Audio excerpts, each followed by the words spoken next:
Well, hello, everyone, and welcome to the Healing and Freedom Journey. Mark DeJesus here. I am your brother from another mother, bringing you insights along the way. I'm all about mental, emotional, and relationship health. And if you are too, you've arrived at a great place. Today, I begin a chapter in a new season of some materials that I'm going to be teaching on and emphasizing that I pray will be a blessing to your life and to your journey. And speaking of the healing and freedom journey, I want to speak on the Truma Healing Journey. And allow me to take this journey with you, where I want to get to the heart of trauma and how it impacts our lives. And even just understanding how painful experiences from the past can impact our present life. I'm calling this the Truma Healing Journey. And as many of you know, it's one of the predominant precepts I keep emphasizing, and that is, this is a journey, allowing yourself to embrace the journey of healing and freedom, giving yourself room to learn, to practice ways for mental, emotional, and relationship health. And trauma is a very important aspect in that journey. So today, what I want to get into is understanding the impact on how trauma impacts our lives so we can be more aware of it. We have a growing awareness of trauma today, don't we? And rightly so. As traumatic experiences are significant, they can have a negative impact on how we relate, how we think, how we feel. They can seem to hold us back from being able to walk in healing and freedom. And so insight's very, very important in this area. These experiences can disempower us if we're not given equipping and tools. So today what I want to do is begin a series. And this one I'll spend some time just breathing out aspects of understanding trauma, because I want to be a brother to walk alongside the journey. Many people are rushing to find a quick fix or a quick thought or a quick tool to help them. But those of you that are familiar with my materials, everything I'm going to invite you to, let's take a walk. Let's take a journey. So I'm going to address areas of trauma in multifaceted ways. I'm going to talk about how it impacts us, spirit, soul, and body, how our hearts get impacted with the traumatic effect of life experiences. We're going to talk about PTSD. We're going to talk about complex trauma. I'll even get into things like spiritual abuse and what does it look like in relating to walking away from toxic people or just healing from experiences from our past. And in my work in one-on-one settings and group settings and just talking to people and interacting and just taking in the journey of others, I have come to see over the decades that trauma is everywhere. And it's had a big impact on our lives. So I pray this will help you, and I'll pray it'll help those around you. So let's get into this, because today's goal is to provide some understanding of the impact of trauma. I'm just going to give you some framework that I want to build upon. And then each session will build upon itself as we talk through this subject. And I pray that everything I share will be building on compassion and grace. The first thing I want to mention is right up here on the screen, that trauma impacts us all in some way, whether we acknowledge it or not. Whether it's trauma you experienced or trauma experienced by others around you, trauma is not a subject that you can dismiss, and because you dismiss it, it's not going to impact you. Now, many people suppress trauma. That's a common reaction to it, but it still shows up in how they think and relate. Others can find themselves recognizing trauma, but they drown in it. And the effect of it takes over their thoughts, their emotions, and how they relate and how they walk forward. I see many people who they feel stuck by their traumatic experiences, and they feel very, very alone in the pain, very alone in the stuckness that they feel. I also want you to understand that many life struggles have trauma as a major influence. Many people, they're walking through life, and unaddressed trauma is at work with them, and they're living day to day out of what trauma produced or reinforced in their belief systems and their emotions. And I think we have to come to a greater awareness, because in my work in understanding trauma, it helped make sense to a lot of battles and struggles that people have. If you're a compassion worker who understands trauma and you take in someone's traumatic experience, if you have healthy emotional awareness, you're going to go, I understand why you have the battles that you have. Another thing to be aware of is that trauma strikes at our sense of relational safety. And every human being on the planet has a sense of safety. Safety connects to our self of being loved, to be able to rest in love. I'm okay. I'm connected. Things may be difficult, but it'll be all right.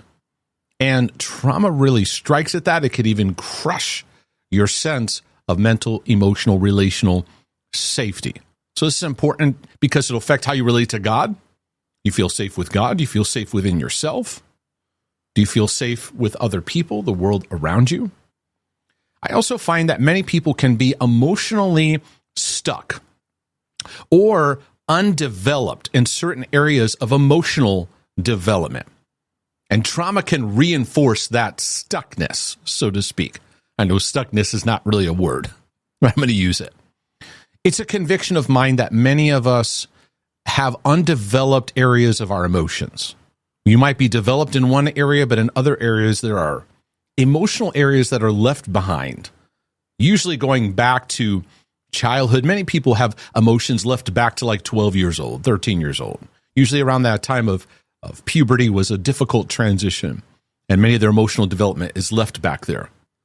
On top of that, trauma creates a deeper embedding of emotionally undeveloped areas. So oftentimes, if somebody's reacting out of something that is a traumatic imprint, they're often manifesting a stuck childhood kind of thing that's going on. Some people with unaddressed childhood, they keep replaying the same times and seasons of their life unproductively. They may repeat stories over and over and over again. Or you may see them just regress into a childlike or adolescent state in the drop of a moment. It's like the unhealed child shows up. They may be able to function in other areas, but in this area, it's really, really difficult.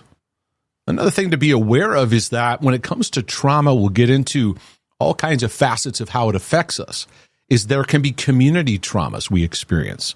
What do I mean by that? Well, maybe there's a whole business that closes down. It affects your job and it affects many people you know, their jobs, and the whole neighborhood or community gets impacted by it. There could be those of you who can recognize this in church life, where maybe there's a death of someone significant in the church and it affects the whole community. Or there's a church split. I know in my life there was a major church fallout that I witnessed, that my parents went through. And we ended up leaving that church, a church that I grew up in as a kid. And I watched all the fragmentation going on, but I couldn't put any pieces together because I was just a kid. It wasn't until many, many years later that I started asking questions and began to kind of put some of the pieces together. Some of you have been through a community trauma of a pastor having a falling out. You maybe some kind of affair or financial issue or abusive behavior or something tragic that's come up in his character that caused the pastor to have to be disciplined. And maybe there's aspects of spiritual abuse that have gone on. And now this shatters not only the whole congregation, but anyone connected to the influence of this church or this ministry. There can be a community fallout, meaning affects a large group of people who've been a part of maybe a cult or a cult-like environment. When I talk about cults in churches or ministries, I see it on a spectrum. There's an aspect of just straight-on cults that fit the whole criteria. Then there's a spectrum of cult-like behaviors, and they can have a very traumatic effect on your life, and then leaving that environment can be extremely traumatic. Leaving a spiritually abusive environment can leave many people in the ashes of pain and suffering coming out of the traumatic experience. trauma also affects us on an even larger scale. We could even say on a global level. We could look at things like wars, the great wars that have gone on, World War I, World War II, large-scale wars that have gone on. I live in the United States, and for us, I didn't go to war, and there are many people that I knew people that went to battle, but didn't know a lot of people that went to war. But however, 9/11 impacted us in 2001, September 11th, was a tragic event that changed the way of life for the country. And we're still experiencing what that looks like and how it impacted how nations relate and how government relates to the people. One of the biggest global traumas was the COVID pandemic that so many of us went through. And wherever your convictions or perspectives lie in it, there was massive, massive mental health fallout that took place, where many people were put into isolation. They were put into situations where everything changed suddenly, the way that we relate, the way that we connected. Many people lost relationships, and many people lost jobs, and it affected businesses. It affected our livelihood. Many of our kids weren't able to socially interact. Many of us adults weren't able to socially interact in the ways that we need and the ways that are healthy. We're still experiencing the fallout of it. And personally, I believe that for decades to come, we will watch certain patterns and certain trends of how that time affected our lives. A thing that I think is important to make mention of is social media, because our modern social media engagement has made us secondarily affected by trauma. What do I mean by that? We see trauma every day through what we're scrolling through. And in fact, many of the things that we watch or read, they're very jarring, and they often are intentionally used to get our attention. This is another factor that I would like to track in the overall understanding of trauma and how it impacts us, because we're constantly watching other people's trauma and other countries' trauma. And God didn't necessarily create our bodies to take in everything that's going on around the world. He really designed our bodies to know what's going on in our home, what's going on with our neighbor, and maybe a few other things, and occasional news here and there. Now we live in a world where information and very vivid understanding of people's trauma can be ingested all day long. And we become addicted to this, can't we? Because it hits our stress response, right? It triggers it. We're seeing other people's trauma. We're seeing other people's pain. And then there's a pull that we have to react to everything, or we have to have an opinion on everything. It can impact our sense of safety. Watching the social feed scrolls can condition you to saying the world is just not safe. We can then get hooked into this addictive loop to the trauma and drama that's going on in the world. And we get lost in the buzz of that. And for many people, the buzz that they get caught into matches some of the stress they had growing up. And many times we can live a stress-filled lifestyle. Even though it's toxic for us, it matches the stress-filled traumatic childhood we grew up in. So this social media interaction is a factor we're still studying, we're still learning, but it can condition us into a almost traumatic conditioning. Do you ever find yourself, when you hear about something, you go to worst case scenarios when you think about things? Do you find yourself catastrophizing news that you hear? Do you hear a noise outside and you automatically think it's gunshots when it's not? Do you find yourself getting super negative in how you see the world and how you see events? There's a big factor that we need to keep in mind. I am a student of how spirit, soul, and body is impacted in our journey, how mental health is impacted in all those areas, as well as the life of the heart. And trauma can have a significant impact on all those areas. Spiritually, the Bible talks about a broken spirit. Psychologically, there's aspects of our beliefs and perspectives, how we relate, that can be negatively impacted by trauma. The body comes under the conditioning and coping mechanisms and can have a hard time recalibrating after trauma. In fact, there can be a great sense of disconnect from your own body. I want to get into that more and more and understanding that, because that's what trauma does, and trauma impacts our hearts. And that's why I'm such a strong believer in the power of the gospel to heal the broken heart, something we don't always emphasize when we talk about the power of the gospel, because Jesus echoed those words that the good news from a good God, from a good Father who loves you, comes to heal the broken heart, to bind up wounds. And there's a whole cascading work to bring transformative experiences to our lives. And that includes the power to heal through traumatic experiences. And that's a word that I am intentional about, healing through traumatic experiences. We just want to get over it, want to push it away. We just want to just get it off of us, get it away from our lives. And I invite brothers and sisters, take a journey through. And some of it's going to be helpful in understanding spirit, soul, and body and how trauma impacts you. It's also important to know that unaddressed trauma can contribute to mental health battles, increased anxiety, increased depression, mood issues. Many, many addictions can come out of the impact of trauma, and so much more. We can use addictions to escape the torment. We can see anger and rage issues manifesting. We can see depression kind of coming out of nowhere, anxiety that keeps replaying. Those of you that are compassion workers, as you navigate, maybe you're a psychologist, psychiatrist, or counselor, pastoral counselor, or just someone that likes to pray for people, do inner healing work or things like that, you're going to notice it doesn't take too long to see when the battles that people have, there's often trauma in their life. It's important to know that trauma can have a generational impact too. And this is something that has been fairly new in discovery. But there's two things that can be helpful in the understanding of this. One, there's study and research revealing that trauma creates imprints that get inherited. The actual trauma somehow gets passed down. And this has been studied, for example, children that were children of parents who went through the horrific experiences of World War II or the Holocaust or things like that, and how that impacted generations going down.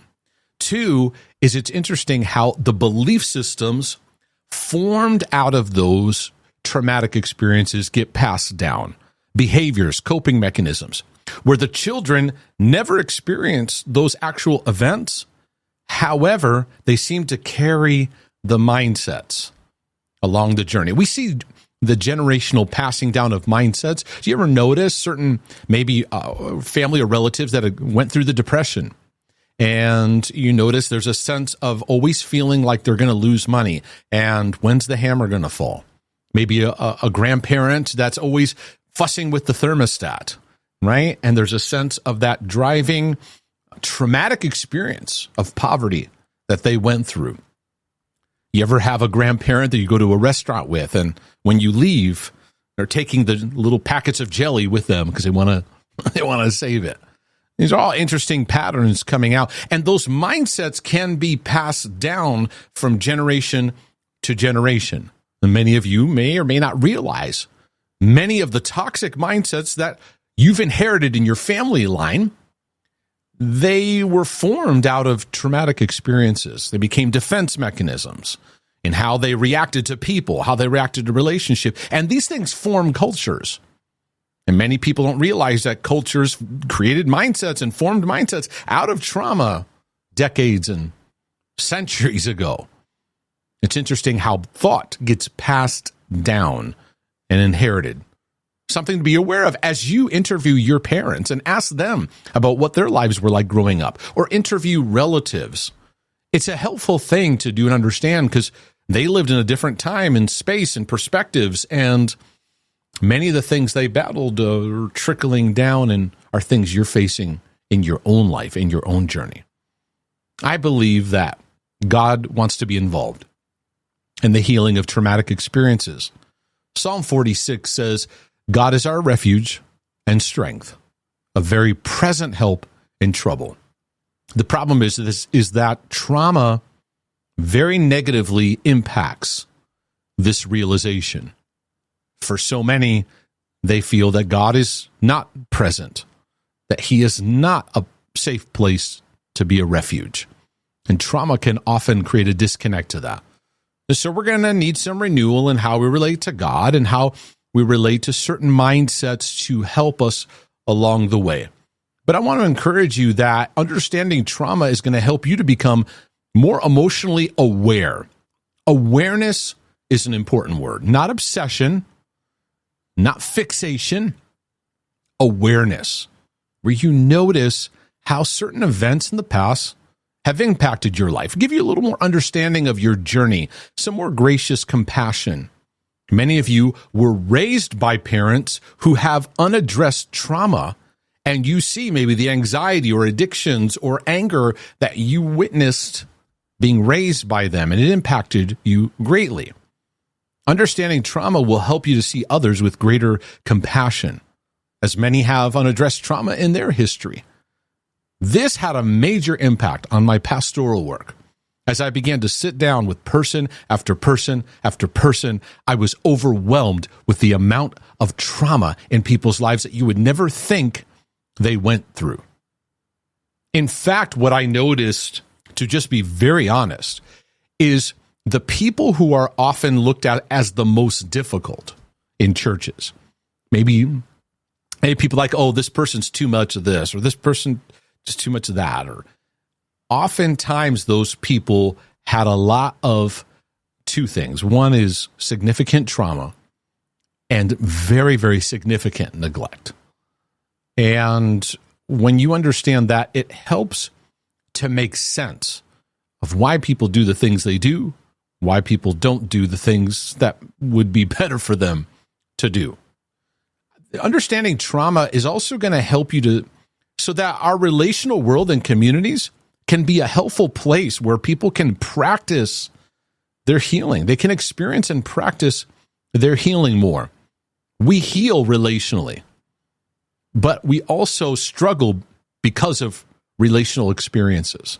God designed us as relational beings to connect to him, ourselves, and others in a fruitful way, but our mental health gets eroded through toxic relational experiences that compromise our sense of love and safety.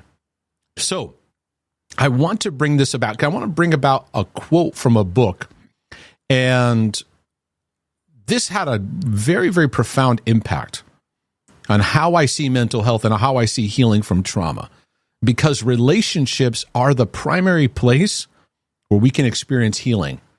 It's also the trickiest place, isn't it? Now, please don't misunderstand me. I value professional help. I believe in the importance of professional help, but we need to recover the power of how our relational world can be an amazing support, because that's what God designed. Interestingly enough, people who've experienced trauma, they feel very alone and isolated, disconnected from relationship in their pain. Many in their trauma have realized that trauma brought out their families and friendships were not very helpful, and many were actually the source of the trauma. So it's difficult to now go, how do I engage relationship? But I first want you to listen to this, because in a book called Trauma Releasing Exercises, and I read this book just to kind of get an understanding of the physiology of some exercises that could be helpful in just allowing the body to experience homeostasis and peace. But I was struck by what the author, Dr. David, I'm not sure if I'm saying his name correctly, so you have to forgive me, Dr. David Berceli, but listen to this. It's in the book. You can get a copy of it yourself. In fact, I'll create it on my trauma resource page, which you can go over to markdejesus.com and click on the topics section. There's a link, trauma, and I'll link to some of the books that I'm going to mention here today that could be helpful for your reading. But anyways, this is in that book, this is what he wrote.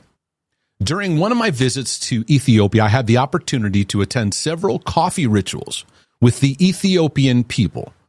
Every morning, it is common custom for several families who live close to each other to come together to have their coffee.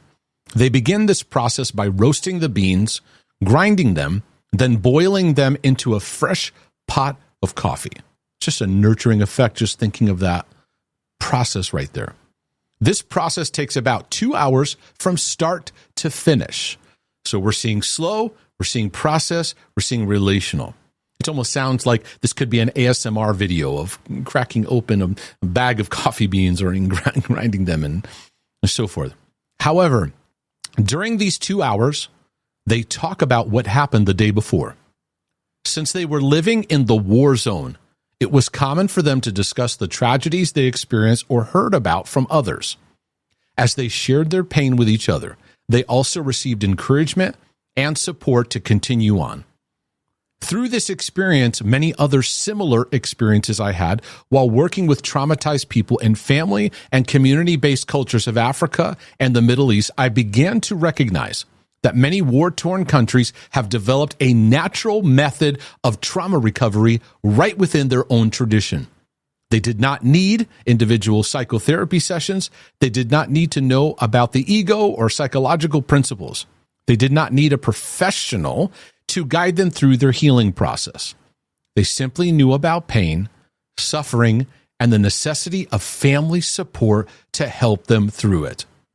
As a trauma recovery therapist working in war countries, I would often have a family member come to talk to me about a specific problem.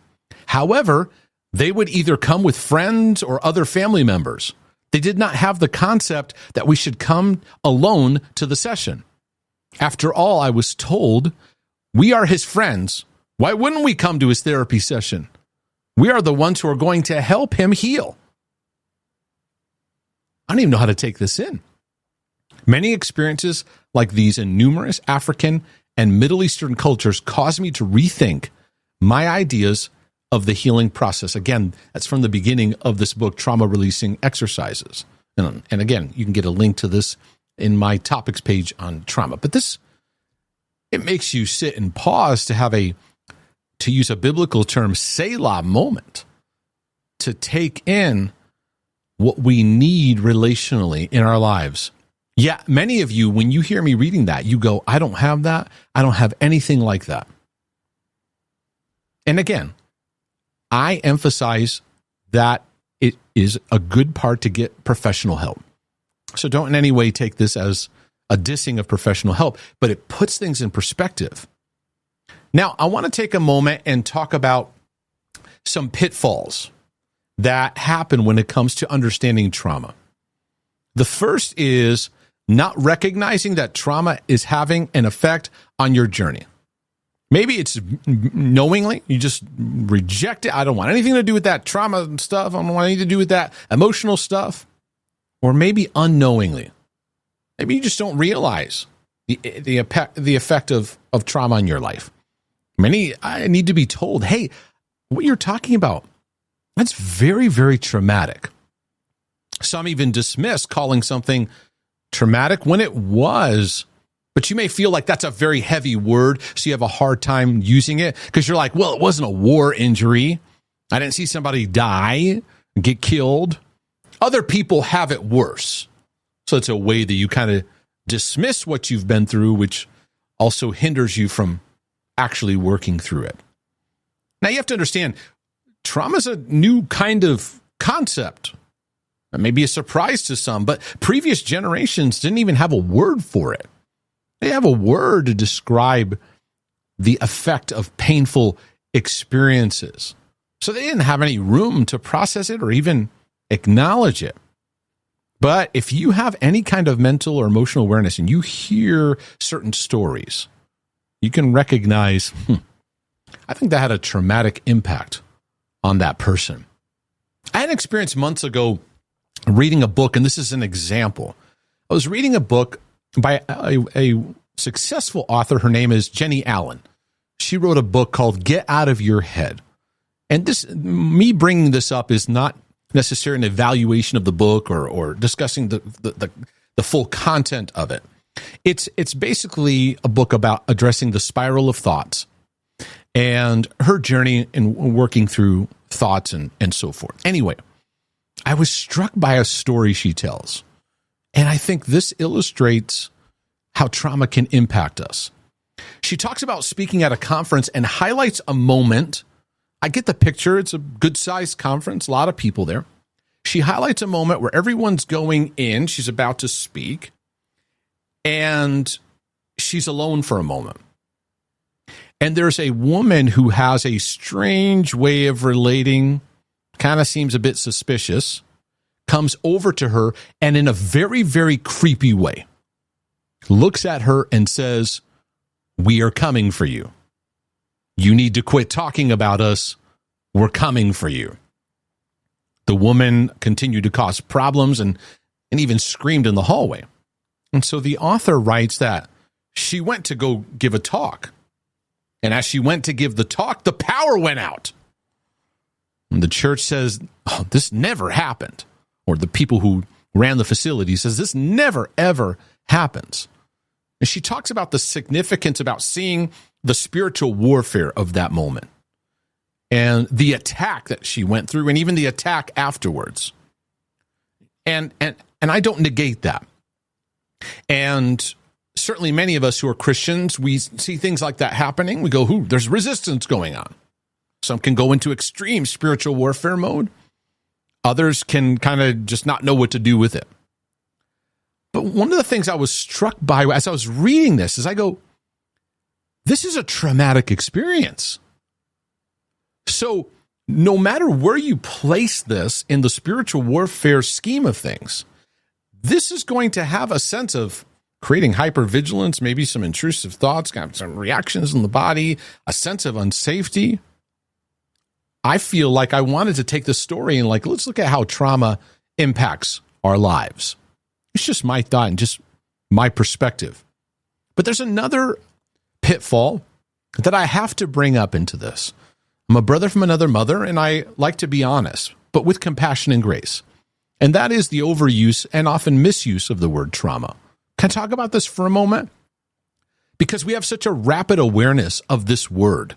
The problem with awareness is just as a word comes out that could be helpful for people to understand and it hits the mainstream, it can be quickly overused and misused.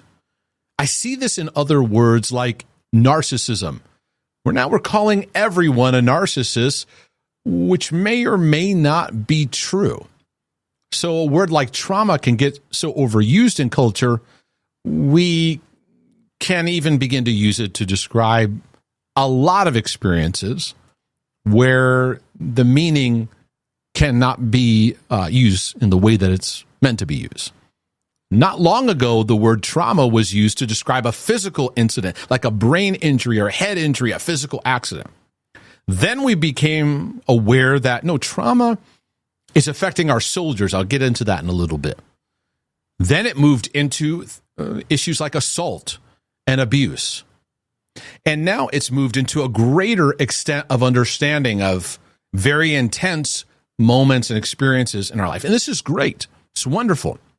But we need to be aware that there is a cultural pattern where it can be used to describe anything. And so I think that's important to just have into our awareness. People can often use the word trauma in the same way we'd use the word stressed or distress.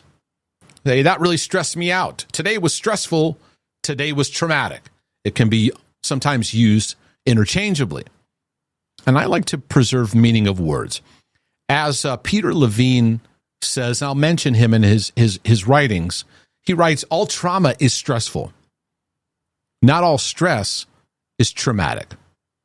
We've now begun to use the word so much that anything painful, distressing, or even uncomfortable can be called traumatic. And so I like to value words and look at how we're using words because they can be overused and lose their meaning. In society, we tend to gravitate towards intense words to get our points across too, especially in social media environments. Now, it is important to just note this and be aware. We do see an increase in nervous system sensitivity in younger generations. Some are calling this the anxious generation, where seems to be a heightened level of anxiety, hypersensitivity, catastrophizing, and other facets that seem to be prevalent. And there's many factors that are contributing to this, but it can contribute more to the problem if we're calling everything traumatic. Now, what happens is older generations can look at this and get frustrated, where things that younger generations call traumatic, older generations go, wait a second, what you're describing happened to us all the time. Now, the older generation is expressing a sense of toughness that they had to learn. And yet the younger generation may be bringing up to the older generation, yeah, you have developed some toughness, but that stuff affected you, and we want to be more aware. And the older generation can look down and say, yeah, but you're cushioning yourself too much, right? You're too sensitive to everything. And I think that this is where we can come to an understanding, because the younger generation can feel like they're being put down of experiences that they're trying to work through.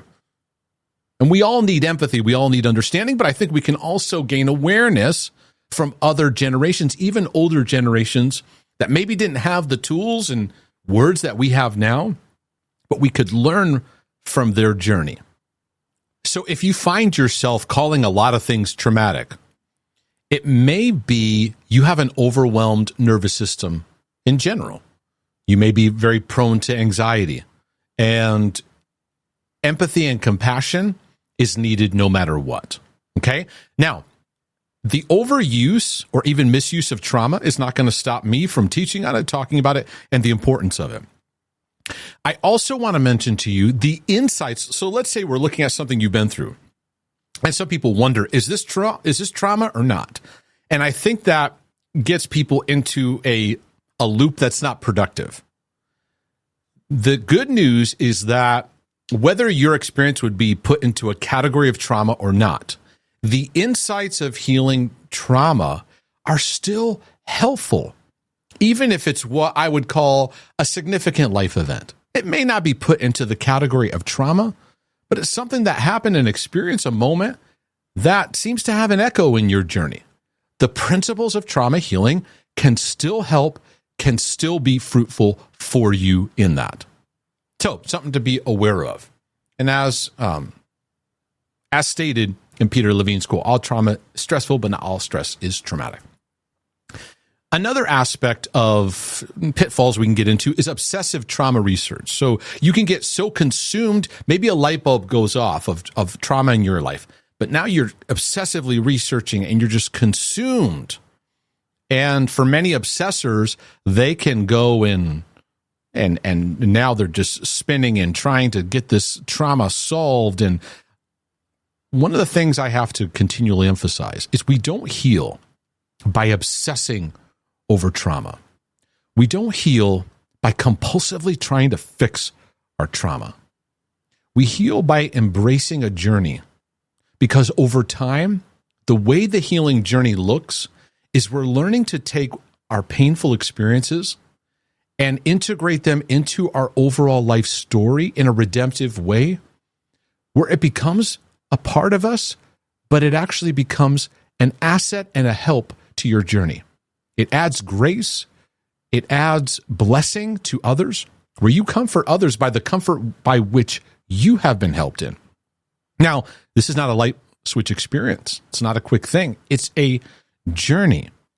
Okay? But many of us can get obsessive, and the more pressure we're putting on, I got to get well, sometimes it can add to the stress and distress of the journey. Okay? Another thing is searching for trauma where trauma is not there. And sometimes it's driven by this mindset that says, I have this intense struggle. It must mean I was traumatized and I don't know it. Now, our battles are multifaceted. It's not like you have this battle, it means you have trauma. Our battles are multifaceted, but many times we can get stuck in this kind of lane. And I work with many in the battleground of obsessive compulsiveness. And I'm going to do actually a whole video on why trauma is difficult for those who struggle with OCD. So stay tuned for that. But they think if they have like an inappropriate thought, like for example, they have a sexually intrusive thought, They wonder, maybe I was sexually abused when I was a kid and I don't know it. So they start asking around and interviewing people and going, was I sexually abused? Or they're trying to find this, right? I'll get into that more in other video content. Another pitfall is searching for the magic formula for healing trauma. And I find this a lot in mental health. People jumping from thing to thing to thing, perspective, book to thing. Now, learning is great. It's helpful, but beware when you're trying to search for the secret key to fix yourself, because you'll waste a lot of energy and you'll get pulled by a lot of quick fix hustlers. And I talk about that. Don't go after quick fixes. You can check out that video and could be helpful for you. The biggest pitfall, I would say, is not having a journey mindset. This is a journey. Thinking trauma can be fixed quickly. That, oh, I have trauma. I'm going to go into this room and they're going to put these things on me and this thing's going to happen. And oh, I just feel so much better now. I'm going to recommend, no matter what approach you take, what book you read, what teacher you find to be helpful, what perspective you take in, always carry into it a journey mindset. It will always help you. It will always benefit you. Otherwise, you're going to be constantly frustrated. What's wrong with me? Why am I not getting through this? So let me take a few to talk to you about the history of trauma. I won't do this very long, but I think this would be helpful to integrate in our cultural awareness and maybe even churches, because I would like to hear more Christians talking, more pastors talking about the impact of trauma and just encouraging the journey of what healing could look like. Now, interestingly enough, the history of understanding trauma doesn't go very far back. Even though trauma, the experience of it, goes back to the beginning of time, trauma awareness is actually fairly new. And it's interesting how it's taken so long for mankind to understand its impact. While most emotionally aware people, historically, they understood that challenging past experience could impact your present in negative ways, we didn't realize how much of a traumatic impact and imprint it can have on our journey. Now, let me address Christians, because I address believers in mental, emotional, relationship health. I address it honestly. There's some hangups that we have. There's some big hangups regarding trauma, some pitfalls we have. One is that shame drives so much of our perspectives regarding struggles, having a struggle, having an issue in the past. Shame blankets way too much of what we struggle with. There's a problem of dismissing emotions. Christianity has had a very poor relationship with emotions and how to relate to them. Also, trauma, talking about trauma involves vulnerability. And vulnerability has been very challenging because many have been taught to just put on a good face, put on your church face, right? We've also had a very hard time processing the past in general. We can feel like we're not forgiven, or we can feel like our past disqualifies us from being loved or being able to connect. One of the things that I want to bring some clarity to is a focus on a forgiveness-only focus. What do I mean by this? We focus on forgiving as the only thing to practice in regard to trauma and just move on. It's like, oh, that bugs you? Just forgive. Now, I'm going to tell you, forgiveness is super important. I spent years teaching and exhorting the church in the importance of walking with a forgiving heart. But healing involves many aspects. There's layers to it.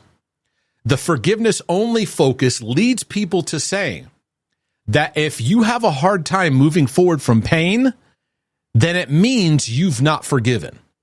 We create this equation that keeps people in endless loops of cycles that are unproductive. So it's important to mention that. These things can be hurdles to us being able to move forward in productive ways. Now, trauma, you can see in the Bible. I'll just give you some examples. You read the Old Testament, it's everywhere. It's just one giant series of traumatic kind of events. But we could look back at the Garden of Eden. I could see Adam and Eve's experience of leaving the garden and the realization of sin.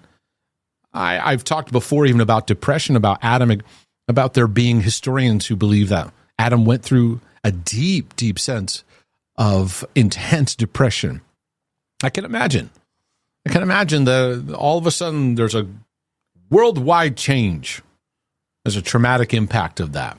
The Old Testament is filled with traumatic stories of death, loss, assault, physical, sexual abuse, betrayal, lying, stealing, cheating. My goodness. A simple story like many of us know, Hagar and Ishmael, leaving Abraham and Sarah. What a traumatic departure there that took place. We could look back at Israel and Egypt and the many series of pain. In fact, I'll talk in another section of the Bible in trauma about how the trauma of Egypt affected Israel and their steps in moving forward. David experienced a lot of traumatic kind of moments in his journey, both in battle and, if you remember the story of David and Saul chasing him down, right? Constant trauma hitting him. We remember the story of Elijah where he was threatened by Jezebel. It was an intense moment. It hit him in a moment of vulnerability. He had a big victory and it was a down moment and he was threatened and now he's spinning and he's disoriented and depressed and tired. His faculties aren't in the right place. One of the greatest examples of trauma is the story of Job, a story that even the best of theologians scratches their head. There's a lot of mystery. There's a lot of questions, a lot of what is going on here, of a man who just in every area of his life was hit hard, hit suddenly. And you see the majority of that book, him and other people around him just kind of expressing what's going on. And our friends can be a great help, but they can also be a hindering help. And you see in the story of Job where there's even a saying of Job's friends where they didn't exactly provide the insightful help that he needed. Jesus himself, of course, experienced great trauma to take on our sin. And even he took our shame on him so we wouldn't have to live in shame. The trauma that he experienced, that he would be a help to us in healing from the trauma that we go through. He's acquainted with our weaknesses and is gracious and merciful towards us in it. So, like I said not too long ago, the meaning of trauma was limited to describing a physical injury, like being in a car accident or maybe physical damage done while playing sports. It's important for us to understand the psychological impact of trauma rose in greater awareness by seeing the impact of war. It started with understanding war, and then it trickled down into society. And the term that arose during World War I was the term shell shock. In World War I, that war became known for trench warfare and what they would call shelling, where soldiers were exposed to constant bombing with artillery shells. So the term shell-shocked was coined to reflect an assumed link between the symptoms and effects of constant explosions from artillery shells and that the soldiers had to experience. And the term was first published in 1915 in an article. Now, from the American Psychological Association, the term shell shock was actually coined by soldiers themselves to say the symptoms involve fatigue, tremor, confusion, nightmares, and impaired sight and hearing. It was often diagnosed when a soldier was unable to function and no obvious cause could be identified. In fact, many military doctors were struggling on how to treat this. Some soldiers were discharged. Many did not understand the emotional ramifications. In addition, many criticized this diagnostic of shell shock, believing that it was simply cowardice or a way to exaggerate or feign illness in order to escape duty or work. Some thought the condition would be better addressed by more military discipline. And this mindset goes back to early days of war, going back to Rome, going back to Greece. There's record when you study the history of anxiety, for example, that people, many of them were experiencing a sense of shell shock or trauma, and they were just like, this guy's a coward. So they would just yank him out of battle. One of the famous generals that you could read about and look at is General Patton, who has experience in World War I, but most famously World War II. You look at that guy. How would you like that guy to be your commander? How'd you like a guy like that to be your pastor? The reason I bring up General Patton is because there's some history about his harsh treatment towards soldiers that were most likely manifesting PTSD and just needed some help working through it. But there's even some intense moments, and you can look them up yourself. There were these slapping incidents. Yes, slapping. Or even the slap heard around the world where he took out his anger on two soldiers that most likely had PTSD. But Patton was known for being extra harsh. Now, let's be straight here. When you go into the military, it's intense. It's a lot of discipline, a lot of intense structure, a lot of stretching activities. But what was not in his understanding was what the soldiers were really battling. He dismissed it. He's being told these guys they have battle fatigue going on. That's what they would call it. And he would dismiss it. Now, it can be very easy for us to look at people historically and criticize them and condemn them. And I want to encourage you, as a side note, as a part of mental health, be somebody when you study history to put yourself to the best you can in their shoes. Because oftentimes what we do is we go into the past, we take mindsets we've learned to develop and get now, transpose it on them and shame them and condemn them, not realizing what perspectives, mindsets were even available at the time. It's important to do that whenever you read history in general, because then it allows you to appreciate some of the things that they had to endure and work through and things they didn't have access to that we have access to today. Today, you can look up trauma and have millions of resources, it seems like, to look at, where the word wasn't even understood even just 70 years ago, right? So I can also understand, too, in the military, they're watching this, and there is a point where it's like, okay, if this guy's reacting this way, we can't have him on the front lines. So what do we do with them? So there's a lot of confusion. How do we deal with this kind of thing? It took time for this to come into a more mainstream awareness. A lot of people battled, I'm going to use a British term, dealt with everything in life with the stiff upper lip kind of mentality. Just look up that phrase in your search engine. And it's mostly used by the British. It goes back, I want to say, even back to the 1800s. It became a cultural mentality amongst the British. A stiff upper lip means you don't show any trembling, don't show any tears, don't show any weakness. You just go through it. Now, it's admirable. This tenacity, stick with it. Don't just sulk in your emotions.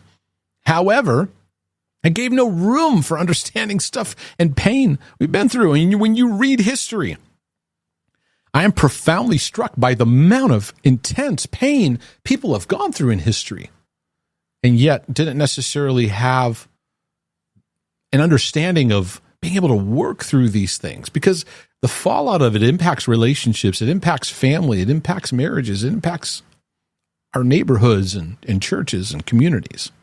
And so another aspect of going back to the soldiers was help transitioning into civilian life. To go from being a militant warrior to coming home and attempting to be a tender and loving husband or father. That's a big shift now.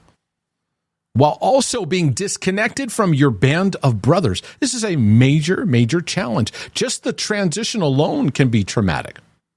Why do I bring up all these military things? Well, over time, because of what we witness in military, a growing awareness developed regarding trauma and the long-term impact of trauma, which is now called PTSD or PTS. And the 1980s was a critical time. Vietnam veterans, really helped bring it to awareness. Trauma moved to national awareness as Vietnam veterans lobbied the American Psychiatric Association to develop a diagnosis for PTSD. And what this really did was to help bring awareness to the battle and to provide more tools and help for soldiers that have been deeply impacted. So we can all be grateful for that, because that's now trickled down into culture, where now we're understanding abuse. We're understanding very intense moments that are traumatic, that have really negative effects on your life. Now, my first memory of becoming aware of trauma, when I look back in my history, what's your history on it? When did you come to realize, hey, trauma is a thing, it can affect people? My first, I can go back to, is 1998. I'm 21 years old. I was a young man in pastoral ministry, and I went and I saw the movie Saving Private Ryan. The opening scene depicts a battle at Omaha Beach, the invasion at Normandy. It is shocking. It is vivid. It is intense.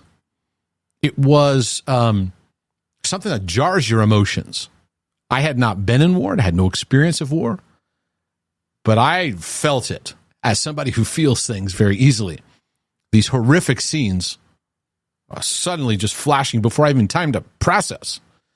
Two things that I took away. One was I had heard so much about other veterans saying how accurate Steven Spielberg's portrayal of that battle and other events in the movie, of the accuracy to what he was presenting. Two, and this was an interesting thing stuck in my memory, it was so accurate and almost too accurate and real, so to speak, for many veterans. So much so that I heard that they set up a hotline for the veterans to call who watched the movie and were having intense flashbacks, to give them a resource of help.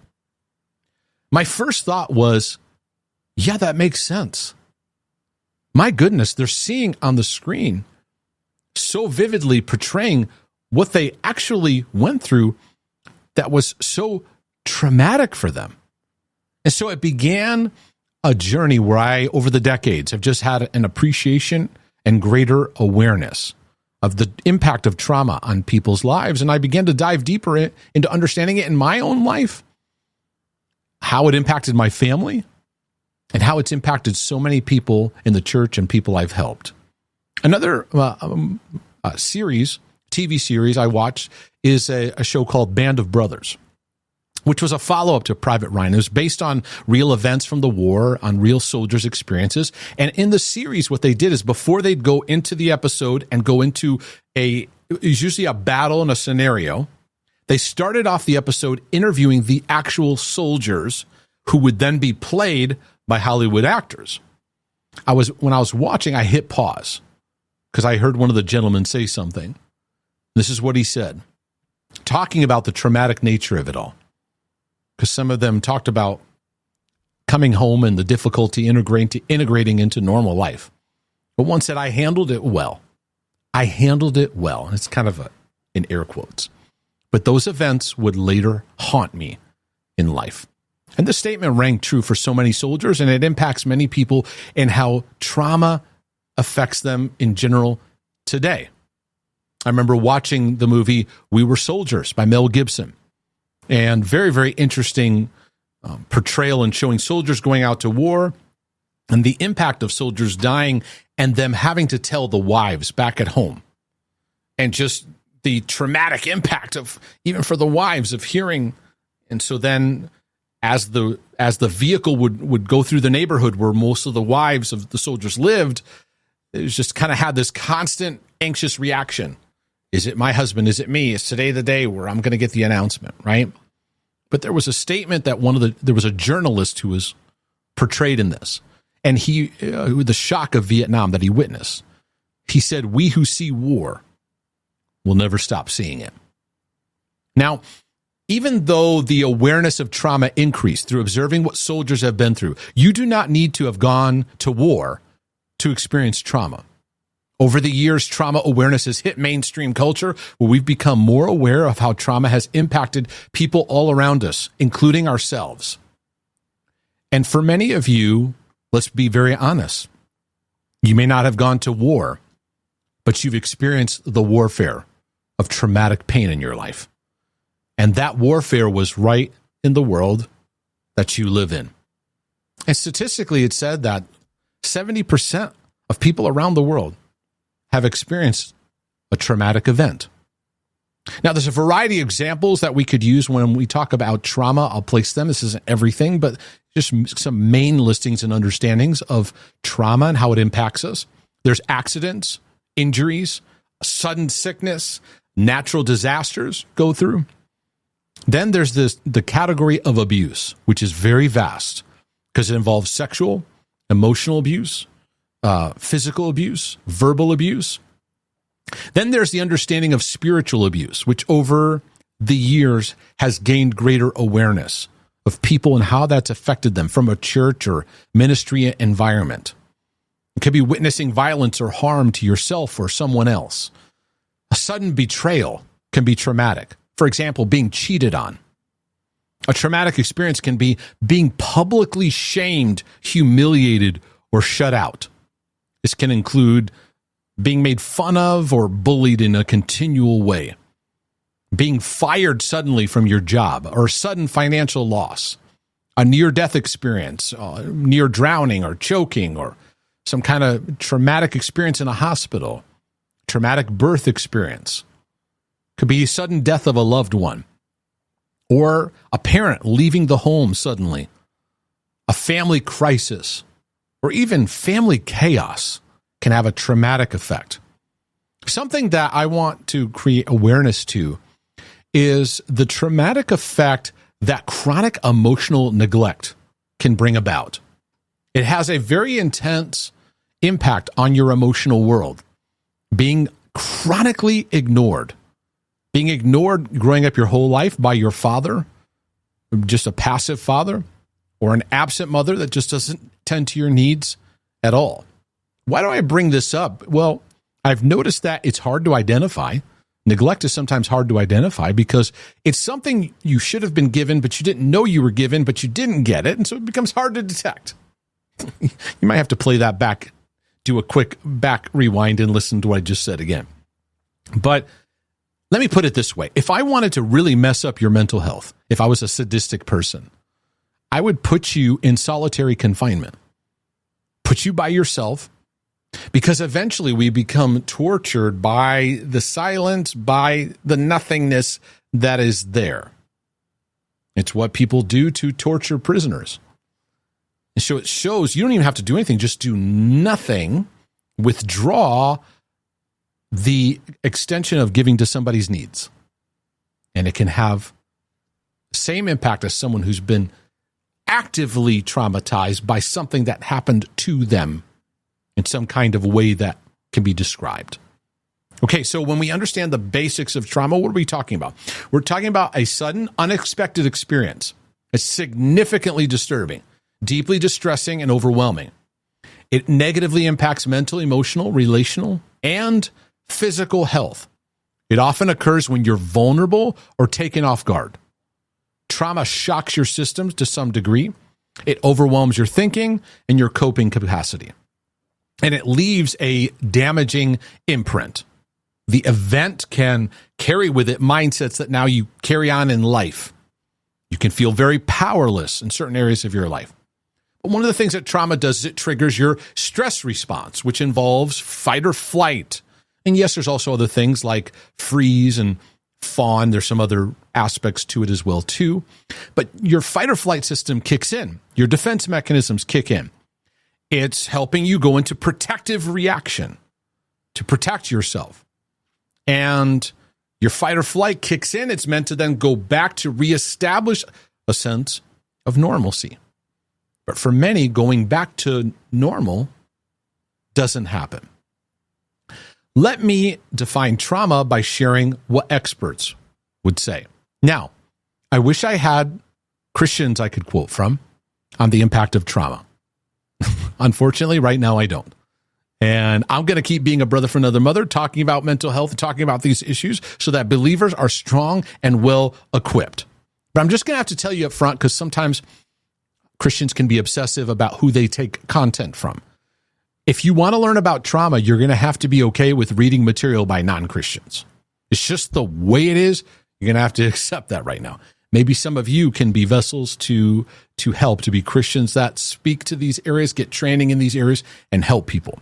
Now, just so you know, I'll put links to some of the books I'm going to mention. Just because I'm mentioning a person's quote doesn't mean I'm fully endorsing everything that they believe. I don't know why I feel like I have to say that, but just letting you know that. Now, one of the just prominent voices in the subject of trauma, I read his book and I've gone through parts of it numerous times, been so helpful, is Basil van der Kolk's book, The Body Keeps the Score. It's probably one of the best books out there, period, on the subject of trauma and understanding the journey. In fact, I may go back and read it again. It's just, the insights are so compassionate, so gracious, but yet helpful, and a lot of experience that he's had. He said, we have learned that trauma is not just an event that took place sometime in the past. It's also the imprint left by that experience on mind, brain, and body. This imprint has ongoing consequences for how the human organism manages to survive in the present. Really good. Now, Peter Levine, in his writing on healing trauma is the most avoided, ignored, denied, misunderstood, and untreated cause of human suffering. When I use the word trauma, I'm talking here about the often debilitating symptoms that many people suffer from in the aftermath of perceived, life-threatening, or overwhelming experiences. That word perceived is interesting, right? Because when there's a perception of overwhelming or danger, the nervous system responds in such a way. There's another book I'll link to that I found to be very helpful too, Pete Walker's book on complex PTSD. And he writes, trauma occurs when attack or abandonment triggers a fight-flight response so intensely that the person cannot turn it off once the threat is over. He becomes stuck in an adrenalized state. His sympathetic nervous system is locked on, and he cannot toggle into the relaxation function of the parasympathetic nervous system. It's like we live as though what happened is still happening. We become hypervigilant, and we feel like it could happen at any moment.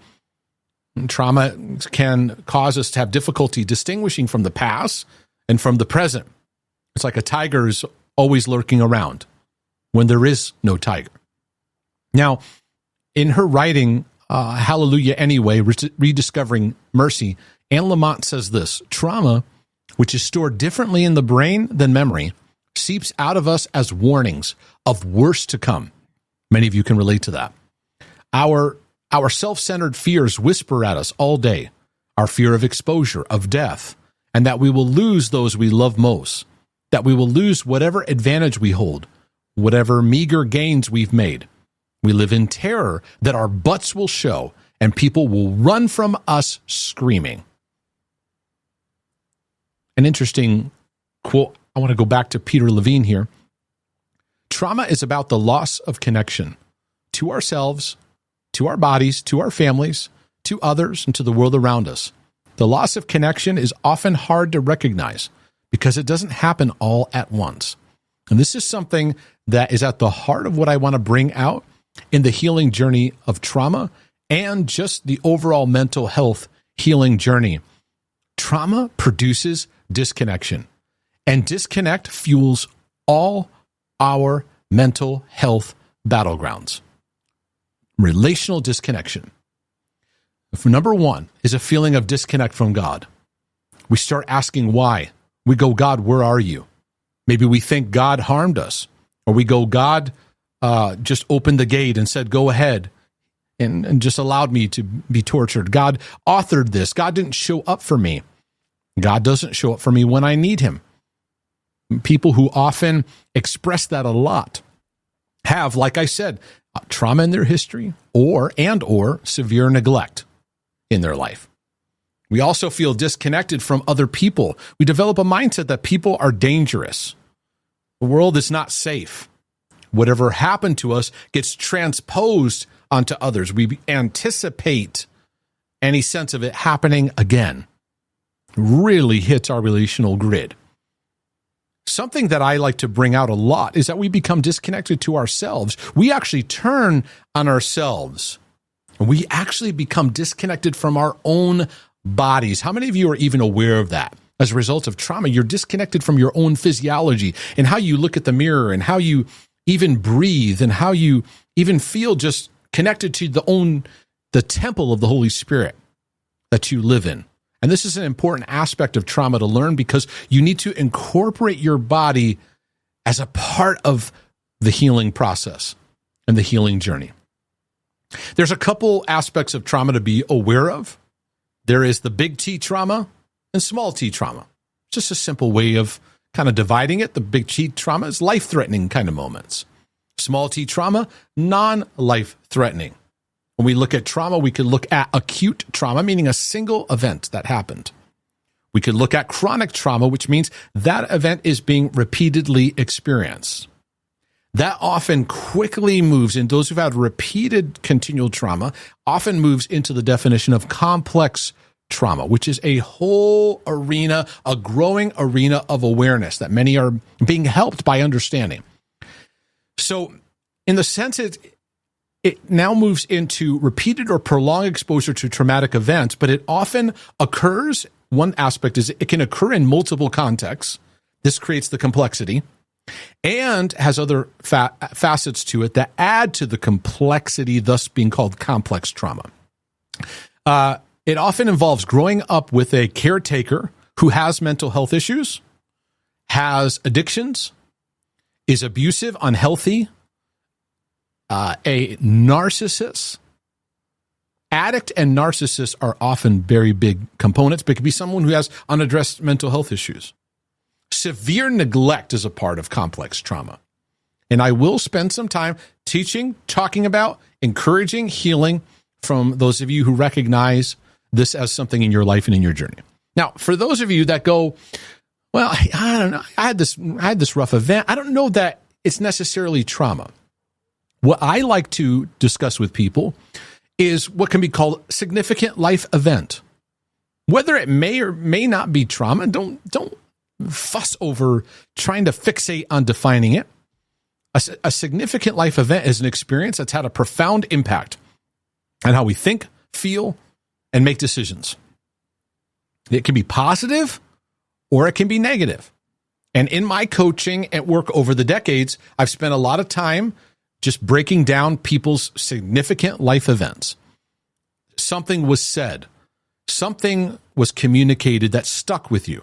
A decision you made, a decision someone else made, a change that took place, a transition in life, an influential way of thinking that you were around, or an influential thinking or belief began to be formed. So an exercise that I encourage everybody to do in their journey is to do a timeline of your life. Start from birth, or even go to conception to now, and map out the ups and downs of life. Significant life events. SLE, you could say, as an abbreviation. And I found this to be very, very helpful because I'd see the good moments and great victories. What were some of the valleys? You map out what would your chart look like. You can even put years and dates if you want to, right? Sometimes a significant life event can be simple as somebody saying something to you that just stuck with you. Like, you're never going to make it, or something like that. Or something you said, I'll never be hurt by somebody ever again. Could be a big change in your life, a breakup that took place, moving away. It may not have been significantly traumatic, but it had an influence on how you think and how you perceive and how you relate. Maybe a decision to leave a job, to quit a job, a decision to get married, a decision to, I think for me, there's a positive one. I look back in my history, and that was my decision that I was going to embrace a heart-healing mental health journey, no matter what it took. I want to learn and I want to help others, and whatever it takes. That was significant because that's guided me to this day. I also have many moments in my life and my journey of echoing experience and moments that influence. I remember a time many years ago when I was a worship leader, I put together a music album of many of the worship songs that I did to just bless people in the church. And I remember having a conversation with someone who had some experience being connected to the music industry. And I gave him my CDs to take a listen. And when he listened to it and gave me feedback, it's like he was upset. He just irritated, just angrily expressed his disdain. I didn't like it. I walked out of there going, oh, I'm just the worst. I never wanted to publish or do anything ever again. And I had to deal with that. It was a significant life event that then influenced me. I've had that in books I've written or feedback I've gotten, and I've had to learn how to process through those. Were they traumatic? Not necessarily, but they were significant life event moments where I had to deal with negative experiences with people and recognizing how they influence your beliefs and how you relate. Because some of those takeaways need to be renewed. Those imprints that leave an echo, they need renewal. They need a new thought pattern brought in. Compassionate grace will bring that, because some of those become defining moments in our journey, and they can be great or they can be not so helpful. There's another thing I want to address more as time goes along, and that's this aspect of secondary trauma, specifically in this, being exposed to witnessing or hearing other people's trauma or traumatic stories. And this goes out to many of you that are compassion and care workers. You're involved in psychology, you're involved in therapy, you're involved in helping others in a variety of ways. Pastoral people. In fact, I believe pastors are one of the most neglected categories of traumatized people in society. It's overlooked. It's not mentioned. But pastors are witnesses to trauma at a very, very high level, especially in their care for other people. Meanwhile, they're expected to always be on, to always be okay, and to put out the next sermon, to be the next thing, to show up, to constantly show up, and they're carrying the collateral damage of what they've experienced. And having a lot of compassion fatigue, too, because they're expected to be so compassionate in every time, in every situation. I know myself, I've had to learn how to deal with hearing so many stories. Many times, didn't handle it very well. I'd walk away from people I met with just stunned at what I heard they went through, what they experienced. So this can include frontline workers, it can include therapists, it can include social workers, it can include people in ministry. And we have to learn how to be aware of stuff we take in. Many of us are big feelers. You're sensitive people. It's a good thing. Don't worry about it. It's great. But it can get hypersensitive where now it's not working in your favor. But I've had to, through experience, learn over the years how to maintain a compassionate heart, yet not allow the traumatic replay of things to have a ongoing effect in my life and my journey. And there's not a formula to it. It's really learning through practice and a lot of the things I'm going to talk about in broadcasts ahead. Okay, with all this said, what was helpful to you in this talk today? And again, this is just the start. It will now set the framework for other sessions that I'm going to get into. There's going to be aspects of trauma signs, symptoms, stuff we need to be aware of in our journey. I'm going to get into why does trauma affect us in such a unique way? What are the things that make trauma difficult for this person and maybe not as difficult for this person? What does the Bible say about it? How does trauma impact us, spirit, soul, and body? I'm going to get into a lot of those areas, but here's my goal. My goal in working through this series is really first to provide compassionate and graceful filled insight. When in all things that you know you be loved, the love of God for you and the grace of God towards you. The love of God for you and the grace of God towards you. That you find grace for healing, find grace for wholeness.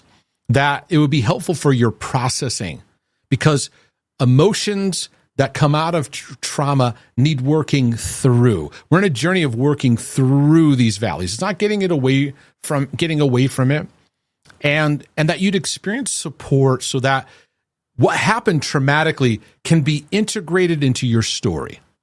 You're not escaping it. You're not running from it. It's allowing it to become a redemptive aspect to your story. Many of you feel that your traumatic experience is a liability. And God wants to take you on a journey where it will be an asset to you. It'll actually help you be more sympathetic to others, to give to others the blessing of what you've been given. We've had enough people sharing and speaking, giving advice when they haven't been through anything. And we need more and more people that are actually pulling from what they've learned. Not that we've arrived, no one's arrived, but you share with where you've walked, you help with others with what you've gained and what's been a blessing to you. I'm praying that I can be a brother from another mother to encourage reconnection to God your Father, reconnection to the grace of Jesus Christ, reconnection to yourself, and learning how to connect with others in renewed ways and healthy ways. All of this done in a journey mindset.